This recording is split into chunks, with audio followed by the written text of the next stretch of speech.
Como eu falei pra vocês, nesse ano eu tô com uma meta de ler 30 livros, 31 livros na verdade.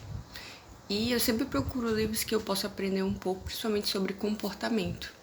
E eu acabei de ler esse livro aqui, ó. O nome do livro é O Cérebro, né? Como se fosse a história do cérebro. E é desse cara aqui, neurologista, o David Eagleman.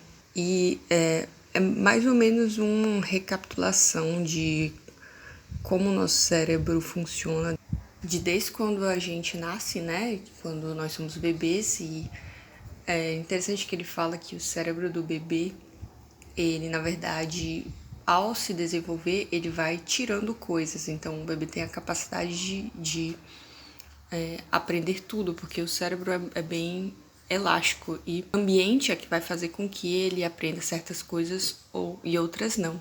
Por isso que crianças, por exemplo, têm tanta facilidade de aprender outras línguas, porque o cérebro é bem mais elástico. Aí ele vai falando lá da história do cérebro, quando a gente fica adolescente, o nosso cérebro é bem mais voltado para nós mesmos, né? A nossa identidade, por isso que os adolescentes são tão centrados neles mesmos, né? Tem tanta, por exemplo, tem medo de rejeição e são tão focados na aparência, porque é nessa época da vida que eles estão, o cérebro está formando essa identidade, né, do pessoal. E quando a gente é adolescente, a gente tende a querer correr mais riscos, porque a gente ainda não teve algumas sequelas, nosso cérebro ainda não passou por algumas situações que fazem com que a gente aprenda, retenha aquele conhecimento. Então, para quem é adolescente é muito mais fácil correr riscos, principalmente em investimentos, né? Então, por isso que pessoas mais jovens têm mais probabilidade de investir na bolsa de valores sem ficar preocupado, pensando. E pessoas mais velhas,